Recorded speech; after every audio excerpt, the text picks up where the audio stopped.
मोरटक्का स्थित उमाली आश्रम पर भागवत कथा का सफल आयोजन किया गया। समाजसेवी टीएनएस परिवार के उदय सिंह ठाकुर द्वारा भागवत कथा का आयोजन किया गया। विधि विधान से कलश स्थापना करके संगीत में श्रीमद् भागवत कथा चल रही है। कथावाचक आचार्य जी कृष्ण महाराज द्वारा श्रद्धापूर्वक कथा का वाचन किया जा रहा है।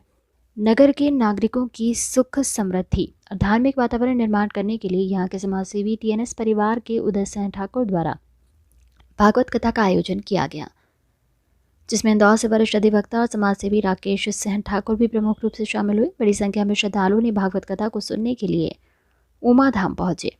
इस दौरान अवतार विराट वर्णन और शुकदेव जन्म वर्णन, कपिलदेव कथा, रति संवाद, जड़ भरत कथा, प्रहलाद चरित्र, समुद्र मंथन, श्री राम कथा, कृष्ण लीला, गोवर्धन उत्सव, छप्पन भोग, बेकुंठ दर्शन, रुक्मणी विवाह और भंडारा कार्यक्रम आयोजित किया गया। मान्यता है कि श्रीमद् भगवत कथा के आयोजन में सहयोग करने वालों को भगवान श्री का आशीर्वाद प्राप्त होता है। माने होता भक्ति, जब का मतलब ज्ञान, हुआ का मतलब वैराग्य, तब का मतलब होता है त्याग अथवा मोक्ष। जो भक्ति ज्ञान वैराग्य की इस त्रिवेणी में जो जीव अवगाहन करता है, कथा श्रवण करता है, उसका मोक्ष हो जाता है, उसका त्याग हो जाता है। ऐसी है श्रीमद् भागवत।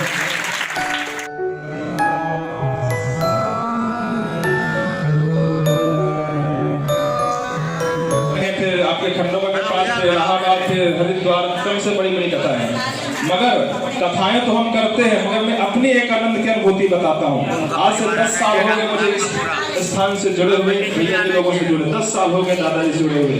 पर किसी ने बड़ा सुंदर भाव कहा है, वो तो भाव मेरा ही है कि आप आए कि जैसे अम्मा मिल गई, खोए बच्चे को जैसे कि माँ मिल गई। जिस खुशी के लिए मैं तरसता रहा, वो कहीं ना मिली पर यहाँ मिल गई, कहीं ना मिली तो यहाँ मिल गई। कहते हैं आंखों को अपनी तारों में महफूज रखना, फिर रात ही रात होगी। अरे मुसाफिर मैं भी हूँ, मुसाफिर तुम भी हो।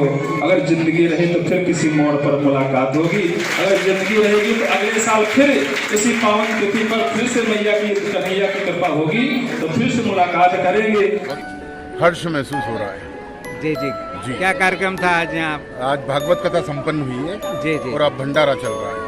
अच्छा, भंडारा में कितने लोग आते हैं, क्या क्या जानकारियाँ हैं? 1200-1500 आदमी कम से कम। अच्छा, सब्जी, पुलाव। ये सशुल्क रहता है, निःशुल्क रहता है? निःशुल्क रहता है आपकी तरफ से? जी।